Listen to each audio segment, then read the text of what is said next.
नमस्कार सर। नमस्कार। नए एपिसोड में आपका बहुत बहुत स्वागत है। अभिनंदन। सर, शुरू के एपिसोड्स में आपने एक आर्टिस्ट की तैयारी कैसे होनी चाहिए उसके बारे में बताया था, तो वही चीज़ को लेके हम एक बार फिर से बातचीत करना चाहेंगे। बिल्कुल करिए। कोई एक आर्टिस्ट है, कलाकार है, तो उसकी जो तैयारी होती है तो सभी आर्ट फॉर्म को उसको जानना चाहिए, जैसे कि आपने बताया था। तो आज हम पेंटिंग को लेते हैं। तो और कोई एक्टर है, कोई भी आर्टिस्ट, एक्टर है या फिल्म मेकर है जो भी बनना चाहता है, तो उसकी तैयारी के लिए पेंटिंग आर्ट फॉर्म में कौन कौन से ऐसे इज़्म हैं और कौन कौन सी ऐसी पेंटिंग के फॉर्म्स हैं और कौन कौन से ऐसे पेंटर्स हैं महान, कितनी शैलियाँ हैं, क्या क्या। तो ऐसे तो बहुत सारी हैं, लेकिन मूलतः कौन कौन किसको जानना ही चाहिए या शुरू करना चाहिए। इसके लिए क्यों ना आप कोई किताब पढ़ें या गूगल देखें सर, लेकिन वो बहुत सारा डेटा, पेंटिंग। हाँ बहुत सारा डेटा मौजूद है, तो पता नहीं कि क्या पढ़ें, क्योंकि कमल और कीचड़ के साथ मौजूद है, तो पता नहीं चलता। कमल और कीचड़ हम सिर्फ इतनी बात कर सकते हैं जिस पर मैंने काम किया है, बिल्कुल। और उसमें दो है, एक क्यूबिज्म और एक सरियलिज्म। क्यूबिज्म पर इसलिए काम किया क्योंकि वो हम लोग के मल्टीपल नैरेटिव्स की ओर ले जाता है, मल्टीपल पर्सपेक्टिव्स की ओर ले जाता है, लेकिन उसमें परसेप्शन की बात नहीं आ पाती। सरियलिज्म इसलिए हमने यूज़ किया था कि वो रियलिज्म से भी थोड़ा आगे, सुपर रियलिटी। हाँ उसमें हालांकि कहा गया अति यथार्थवाद, लेकिन उसमें रियलिटी और ड्रीम जोड़ के सरप्लस रियलिज्म किया गया था। तो क्यूबिज्म और सरियलिज्म पर हमने काफ़ी प्लेज लिखे, फिल्म के स्क्रीन प्ले लिखे, ये तो हुआ। लेकिन पेंटिंग की एक और शैली डेवलप होनी चाहिए जिसमें हम उसमें वो पक्ष भी जोड़ सके जिसमें रूप नहीं है लेकिन रूप में वो छुपा हुआ है, फॉर्मलेस जो है वो फॉर्म में छुपा हुआ है। इसके लिए पहले थोड़े से शब्दों में क्यूबिज्म को हम लोग समझ लें कि एक ही चीज़ को अगर आप कई पर्सपेक्टिव से देखते हैं और उसको एक ही रूप में डालते हैं तो वो क्यूब का रूप ले लेता है। जैसे कि हम लोग कोई आइस क्यूब देखते हैं या कोई पासा देखते हैं, तो उसको आप एक तरफ से देखेंगे तो कभी 6 आता है, कभी 4 आता है, कभी 3 आता है। तो इतने तरह के पर्सपेक्टिव पे डिपेंड करता है। और ये भी आता है कि आप कौन सा आएगा, कौन सा प्रोमिनेंट है, कौन सा सब्सिडियरी आप नहीं जानते हैं। But that cube holds all 5 to 6 perspectives, है ना? एडवांस। हाँ, लेकिन क्यूबिज्म के पीछे ये है कि उससे भी ज़्यादा भी हो सकता है, 6 से ज़्यादा भी हो सकता है। तो पर्सपेक्टिव्स को एक जगह पर लाना। अगर हम रॉशमैन इफेक्ट को देखें तो उसमें भी वही बात है, एक ही बात को अलग अलग लोग अलग अलग ढंग से देखते हैं और उसको नरेट कर रहे हैं। लेकिन वही चीज़ महाभारत में नहीं है। महाभारत में एक ही बात को कई नरेटर्स बोल रहे हैं अपने अपने ढंग से। वहाँ भी मल्टीपल नैरेटिव हैं और क्यूबिज्म में भी मल्टीपल नैरेटिव हैं, रॉशमैन में भी है, लेकिन बुनियादी फ़र्क है। जैसे ये है कि शौनक ऋषि जो बात कह रहे हैं, भारद्वाज ऋषि जो बात कह रहे हैं, वेदव्यास जो बात कह रहे हैं, तो एक ऋषि से दूसरे ऋषि तक जो बात जा रही है, मैंने 2 ऋषि आपस में बात कर रहे हैं 2 ऋषियों के बारे में, फिर 2 ऋषि बात कर रहे हैं अन्य 2 ऋषियों के बारे में, फिर वो अन्य 2 ऋषि भी जो बात कर रहे हैं वो उसी कहानी को कह रहे हैं जो भरत पुत्रों की कहानी है, दुष्यंत का बेटा भरत, और वहाँ से लेकर के आगे तक जो कुछ भी आ रहा है, या रघुकुल की बात हो रही है रामायण में, है ना? कहानी तो एक ही है ना। और ये भी है कि उस कहानी को अलग अलग नज़रिए से नहीं देखा जा रहा है। हाँ। ये अलग बात है कि जब रामायण के आधार पर बंगाल में, साउथ में अलग अलग चीज़ें लिखी जा रही हैं तो उसमें पर्सपेक्टिव बदल रहा है। लेकिन रामायण महाभारत जो मूल है लिखा हुआ है उसमें भी मल्टीपल नैरेटिव्स हैं, लेकिन मल्टीपल पर्सपेक्टिव नहीं है। तो क्यूबिज्म में अगर हम इसका इज़्म ये समझते हैं कि कई दृष्टिकोण से एक दृष्टि की रचना करना और उसका रूपाकार ऐसा हो कि वो देखने में क्यूब जैसा लगे, जैसे कि हम ब्रिक के काम को देखते हैं, है ना। अब दूसरा है सरेलिज्म। सरेलिज्म में ये कि जो आंखों से दिख रहा है उसमें वो जोड़े जो आंखों से नहीं दिख रहा है। तो जैसे कि ड्रीम जोड़ देना, सबकॉन्शियस जोड़ देना। हम लोग जो ड्रीम में पॉइंट पर और कैसे जोड़ने की हाँ चीज़ है? बता रहे हैं। इससे शायद आप कहानी जानते होंगे, या शायद कहानी मैंने ही बनाई है कि पहले जो हमारे यहाँ नेचुरलिज्म के बाद इम्प्रेशनिज्म आया, उसमें ऑयल पेंटिंग लोग बनाते थे फ्रांस में। और इम्प्रेशनिज्म में मतलब जो देखा उसका जो इम्प्रेशन मन पड़ा उसको उतार देना। उसको उतारना, क्योंकि वही माइंड है। तो वो नेचर के बहुत करीब भी होता था। जैसे मान लीजिए कि एक पेंटर गया हुआ है, वो देख रहा है कि एक जलाशय है, सरोवर है, वहाँ कुछ महिलाएं कपड़े धो रही हैं, कुछ महिलाएं स्नान कर रही हैं, एक बहुत खूबसूरत पेड़ है, सूरज डूब रहा है और उसकी टहनी पर डाल पर एक मोर बैठा हुआ है, और बहुत सी सुंदर एक प्राकृतिक लैंडस्केप जिसको आजकल बोलते हैं वो बना हुआ है, और बहुत सारे पशु पक्षी भी आसपास हैं। इसको बनाता है, इसको उसने देखा, उसको 6 महीने तक, साल भर तक बनाया। तो उसी दृश्य को पेंटर ने देखा और कैमरे का आविष्कार हो गया था। कैमरामैन ने देखा, एक क्लिक में कर लिया। तो क्या किया जाए फिर, सारी मेहनत बेकार हो जा रही है। कैमरे का आविष्कार हो गया। तो ये लोग पेरिस में सारे लोग जा कर के उनसे मिले थे। आंद्रे ब्रेतॉन स्कॉलर थे इन लोग के। तो वो विटगेनस्टाइन और फ्रॉइड के दोस्त थे। विटगेनस्टाइन फिलोसॉफी में थे, फ्रॉइड साइको एनालिसिस की तरफ थे, और ये आर्ट कल्चर को लेकर थे आंद्रे ब्रेतॉन। तो आंद्रे ब्रेतॉन ने पेंटर से कहा इस मीटिंग में, 1925 की बात है, कि आप लोग जिस चीज़ को देख रहे हैं, रियलिटी, उसका जो इम्प्रेशन आ रहा है आप उस इम्प्रेशन के अनुसार बना रहे हैं। कैमरा ने भी देख लिया, कैमरा सिर्फ वही देखेगा जो दिख रहा है, आप उसमें वो जोड़ दीजिए जो नहीं दिख रहा है। क्योंकि आजकल फ्रॉइड का आया हुआ है कि आदमी के जो प्रकट व्यवहार है उसके कारण या तो सबकॉन्शियस में है, अवचेतन में, या ड्रीम में है। तो आप अगर इसको सबकॉन्शियस जोड़ दें या ड्रीम जोड़ दें तो कैमरा उसको नहीं ला पाएगा। जैसे मान लीजिए किसी के सबकॉन्शियस में है कि वो लेटा हुआ है, ड्रीम में है, लेटा हुआ है बिस्तर पर, उसके आसपास बहुत सारे मेढक, सांप, बिच्छू, ये सब है। ये ड्रीम में हो सकता है ना। तो इस चीज़ को आप रियलिटी के साथ जोड़ दें, सरप्लस कर दें उसमें। कैमरा जब भी इसको करने जाएगा तो वो आदमी लेटेगा ही नहीं फ़ोटो खिंचवाने के लिए जहाँ सांप बिच्छू होगा, तो कैमरा उससे ज़्यादा नहीं देख पाएगा, सरप्लस नहीं देख पाएगा। तो आप इसको जोड़ दीजिए, क्योंकि ये मीनिंगफुल भी है कि ड्रीम या सबकॉन्शियस जोड़िए। सबकॉन्शियस में क्या क्या दिखता है आपको पता नहीं है, सबकॉन्शियस में वही होगा जिसके आधार पर आप ड्रीम देखते हैं। तो ड्रीम में तो आपको फिगर्स दिखे ना, ये सरेलिज्म का आइडिया बना। अब जैसे क्यूबिज्म में है कि उसका आइडिया ये था कि मल्टीपल पर्सपेक्टिव, लेकिन उसका आर्ट फॉर्म कैसे होगा, तो वो क्यूबिक होगा, जो कि हम लोग ब्रेक में देखते हैं। कि आर्ट, इसका आइडिया तो हो गया, इसका आइडिया तो हो गया कि ऐसा होगा, इसकी फिलोसॉफी इज़म तो हो गया, सरप्लस रियलिज्म, सरेलिज्म। अब इसका आर्ट फॉर्म कैसे हो, तो उन्होंने बनाया कि दो ह्यूमन फीलिंग्स को, एक्सपीरियंस को इस तरह से मिलाइए कि वो नॉन ह्यूमन लगे, तो अपने आप वो लोगों को लग जाएगा वो ड्रीम है। जैसे एक ह्यूमन एक्सपीरियंस है झूला, सभी ने देखा है इसको, झूला। एक लड़की झूला झूल रही है, ह्यूमन एक्सपीरियंस है ये। एक एक्सपीरियंस मान लीजिए, एक लड़की झूला झूल रही है। दूसरी ओर चांद, ह्यूमन एक्सपीरियंस है, सभी ने देखा है।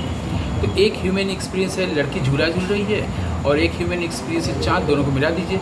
चांद में, आकाश में चांद से कोई झूला झूल रही लड़की, जैसे आपने जोड़ दिया तो ऐसा हो गया जो सिर्फ ड्रीम में ही पॉसिबल है। कैमरा में कभी दिखेगा नहीं, कैमरा में होगा नहीं, तो कैमरा तो ख़त्म हो गया, तभी तो मूविंग इमेज का आविष्कार हुआ बाद में। लेकिन कैमरा तो इसको ले ही नहीं सकता। आपने क्या किया, इसको ड्रीम भी रियलिटी में जोड़ दिया।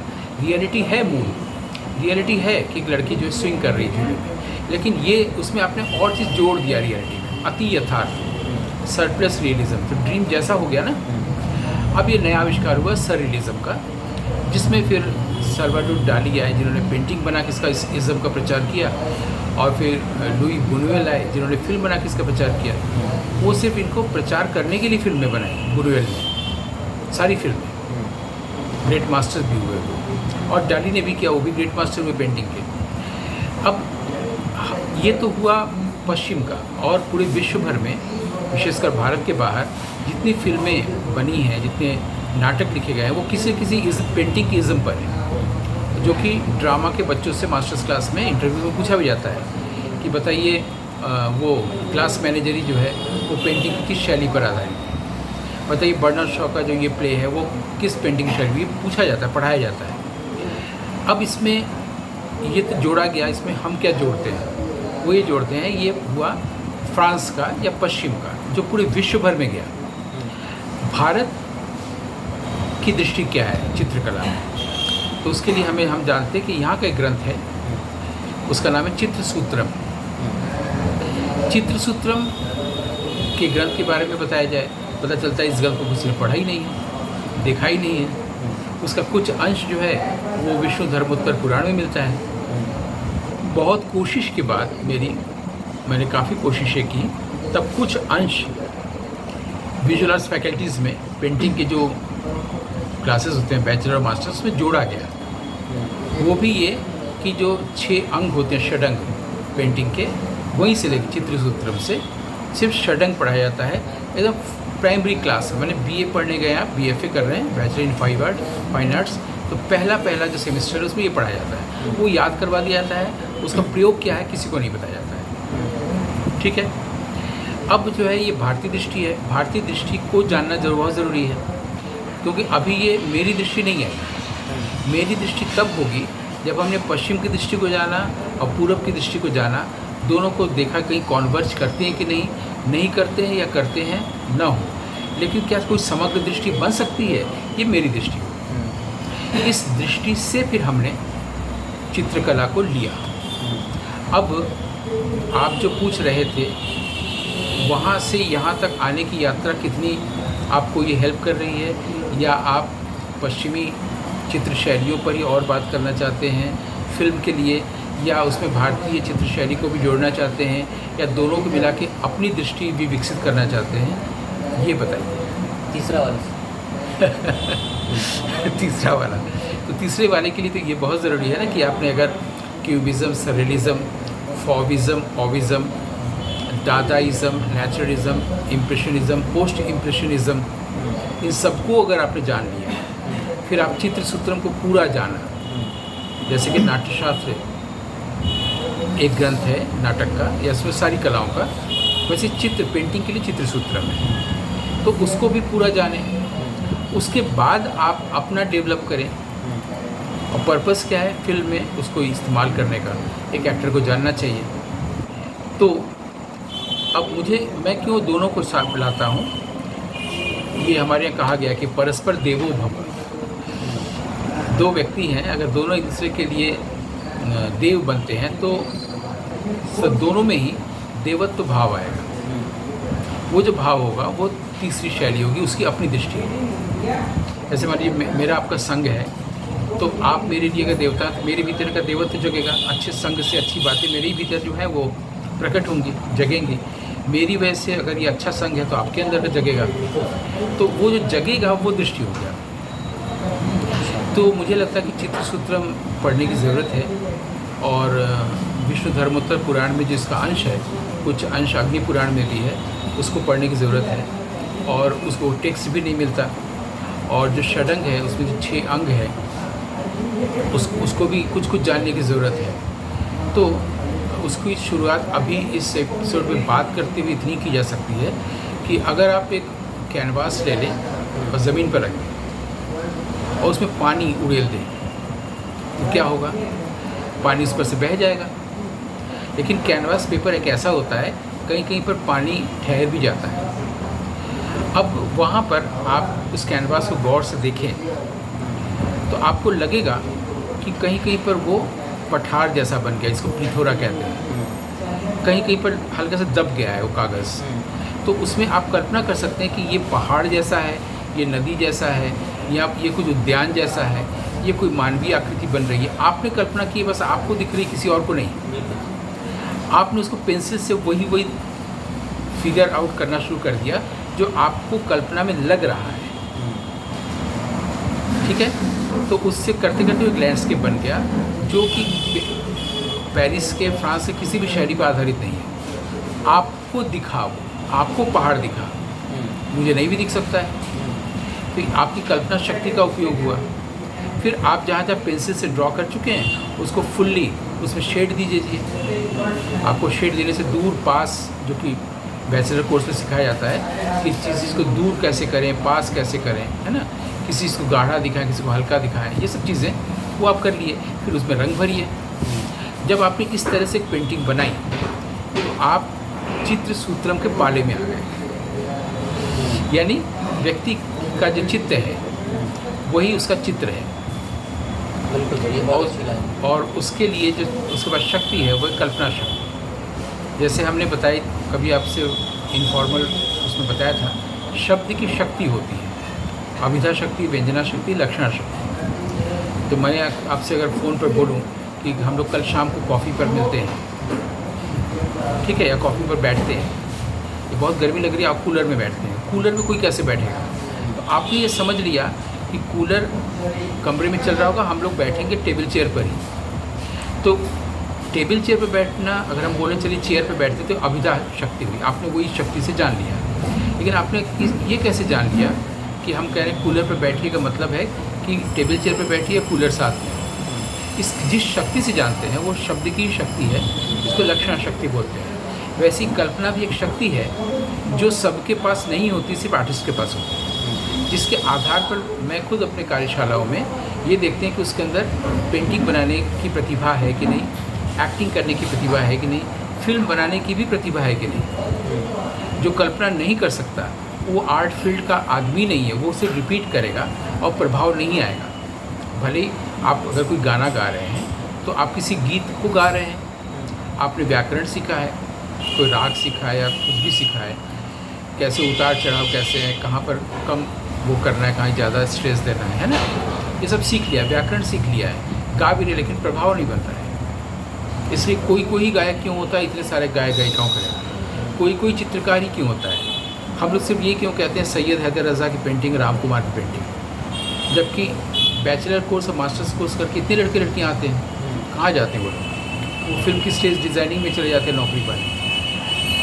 लेकिन मेरा कहना है कि वो जो चित्रकार कलाकार है वो कहाँ गया, क्योंकि उसके पास ये दृष्टि नहीं दी गई है कि तुम्हारे पास एक दृष्टि है, उस दृष्टि को देखो, अगर वो नहीं है तो तुम कुछ और काम करो। कला दृष्टि किसे कहेंगे, कलात्मकता उसी से तो आएगी, कला दृष्टि से। तो कला की दृष्टि हम कहाँ से ले रहे हैं, हम इज़्म से ले रहे हैं, किसी वाद से ले रहे हैं, अति यथार्थवाद हम किसी वाद से ले रहे हैं, या हमारे भीतर कोई दृष्टि है जो छुपी हुई है उसको जगा रहे हैं, उसकी तरफ अभी मैं ध्यान दिला रहा हूँ सिर्फ, है ना। क्योंकि ध्यान होगा तो धारणा हो। कलाकार के लिए ध्यान करना बिल्कुल आवश्यक नहीं, ध्यान जाना आवश्यक है, जो कि हमारे पास एक दृष्टि है। और जब आप उस ध्यान के आधार पर आपका ध्यान गया कि अरे क्यों ना इस पर एक पेंटिंग बनाए, वो जो आइडिया आया, वो जो आपने सोचा, उसको धारणा कहते हैं। योग में धारणा इसको नहीं कहते हैं। तो एक कलाकार योगी इस अर्थ में होता है, ऐसा भारतीय ऋषि मुनि चित्र सूत्र में बताते हैं। अब इसमें और आगे अगर जानना है तो वो भी हम लोग बात कर सकते हैं। इसका फिल्म में प्रयोग कैसे किया जा सकता है उसको भी आप पकड़ सकते हैं। वो ऐसे कि अगर आप कुछ भी नहीं है और उसमें आप कल्पना कर सकते हैं कि पहाड़ है, नदी है। यही बात चाइनीज़ आर्टिस्ट करते हैं। वो एक ब्लैंक कैनवास के सामने बैठ जाते हैं और मेडिटेट करते हैं। मेडिटेट करने का मतलब क्या है ये नहीं बताया जाता, लेकिन हम चाहते हैं कि इसको बताया जाए। विश्व के जितने भी साहित्य हैं उसमें खाली लिखा है आर्टिस्ट बैठ के मेडिटेट करते हैं और बहुत अच्छी पेंटिंग बनाते हैं। जैसे आपने वो वाली बात बताई थी कि एक ने कुछ नहीं किया, सिर्फ उसको कैनवास को साफ़ किया, उसका रिफ्लेक्शन पड़ रहा है, तो वो राजा ने उसको कहा ये सबसे अच्छी पेंटिंग है। मन की सफाई है ना। तो आपको जब ये दृष्टि तभी आएगी जब आपके मन में थॉट्स नहीं होंगे। मन की सफाई तो वही है ना, थॉट क्या है, क्यूबिज्म, सरलिज्म या और जितने भी इम्प्रेशन आपके भीतर बड़े पड़े हैं, ये जब हटेंगे तो आपकी जो मूल दृष्टि है, मौलिक दृष्टि है, वो बाहर आएगी। उसको कला का रूप देंगे, फिल्म कला का रूप, तो वो कला दृष्टि कही जाएगी। यहाँ ये प्रस्थान है, ये मैंने आपका ओरिएंटेशन किया भारतीय चित्र दृष्टि या भारतीय कला दृष्टि में प्रवेश के लिए। जब आप उसको पूरा जान लेंगे तो दोनों को मिला के आप समग्र रूप से जब देखेंगे आपकी कला चेतना फिर कैसे काम करती है, वो हम लोग या तो इसी में बात कर सकते हैं या अगले किसी एपिसोड में बात कर सकते हैं। सर हम लोग अगले एपिसोड में करेंगे, क्योंकि जितना आपने बताया वो एक होमवर्क के तौर पे हम सब लोग उसको लेकर रहेंगे थोड़े समय तक, है ना? बिल्कुल। ठीक है फिर। ठीक है सर, बहुत बहुत धन्यवाद। हम लोग मिलते हैं अगले एपिसोड में। आनंद।